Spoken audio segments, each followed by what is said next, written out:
महंगाई और पेट्रोल, इस बात को लेकर आम जनता परेशान है। यह बात अलग है कि अब आम जनता की आवाज नहीं निकलती है, लेकिन फिर भी आम जनता को चेताने के लिए हम आपको बता देते हैं कि सरकारी तेल कंपनियों की मुनाफाखोरी एक बार फिर हमारी जेब पर भारी पड़ रही है। दिसंबर में कच्चे तेल यानी कि क्रूड के दाम घटे हैं, उसी हिसाब से कंपनियां दाम घटाती तो पेट्रोल 8 रुपए और डीजल 7 रुपए लीटर सस्ता हो गया होता। दिवाली के ठीक पहले केंद्र सरकार ने पेट्रोल पर एक्साइज ड्यूटी 5 रुपए प्रति लीटर जबकि डीजल पर 10 रुपए प्रति लीटर घटाई थी।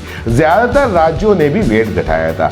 इससे पेट्रोल और डीजल की कीमतों में थोड़ी कमी आई थी। इसके बाद अंतर्राष्ट्रीय घटनाक्रम के चलते कच्चे तेल की कीमतों में कमी आना शुरू हो गई।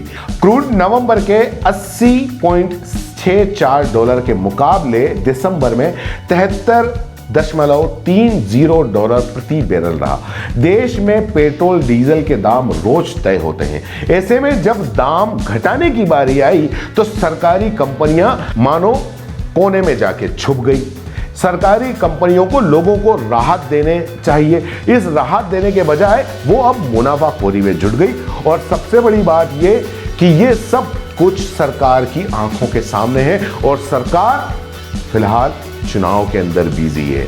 हिंदू मुस्लिम और बाकी की सारी धर्म की गोलियां लपेट के वो उसके अंदर बिजी है, लेकिन इस तरह की राहत देना फिलहाल सरकार को नहीं लगता कि उसको जनता को राहत देनी चाहिए। रेटिंग एजेंसी डकरा के वाइस प्रेसिडेंट और पेट्रोलियम मामलों के विशेषज्ञ प्रशांत वशिष्ठ कहते हैं कि कीमतों की समीक्षा का उद्देश्य था कि क्रूड की कीमतों में तेजी आए तो पेट्रोल डीजल के दाम बढ़े, क्रूड सस्ता हो तो दाम घटे। कई बार सियासी कारणों से दाम कम किए जाते हैं जिसकी भरपाई कंपनियां बाद में करती हैं। अगस्त में कच्चा तेल 3.74 डॉलर बैरल सस्ता हुआ तो कंपनियों ने पेट्रोल को सिर्फ 65 पैसे सस्ता किया।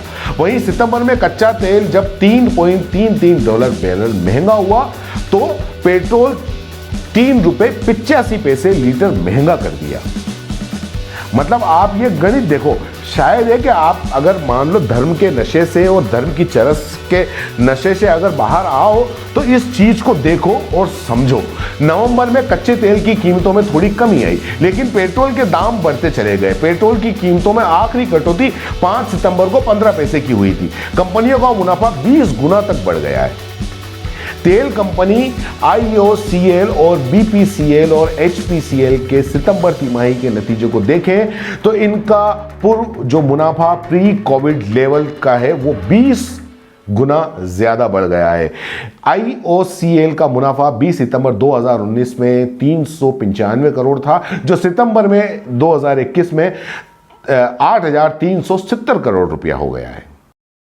तो अब ऐसे में ये सरकारी कंपनियां जब क्रूड ऑयल इंटरनेशनल दामों के अंदर इंटरनेशनल मार्केट के अंदर सस्ता हो गया है, लेकिन जो पेट्रोल और डीजल की जो दाम है वो वैसे के वैसे रखे हुए हैं, क्योंकि आम जनता को इससे कोई फर्क नहीं पड़ता। आम जनता को सिर्फ फर्क पड़ता है कि कहीं उसका धर्म खतरे में नहीं आ जाए। बाकी अगर सरकार चाहे तो आज की तारीख में इतनी जबरदस्त आम जनता के आंखों पे पट्टी बंधी हुई है कि वो अगर पेट्रोल डीजल के दाम 200 रुपए क्या 500 रुपए लीटर भी कर देगी तब भी कुछ नहीं होगा। कोई लोग सड़कों पे नहीं आएंगे, सब मस्त रजाई के अंदर दुबड़ के सोए रहेंगे। धन्यवाद। जय हिंद।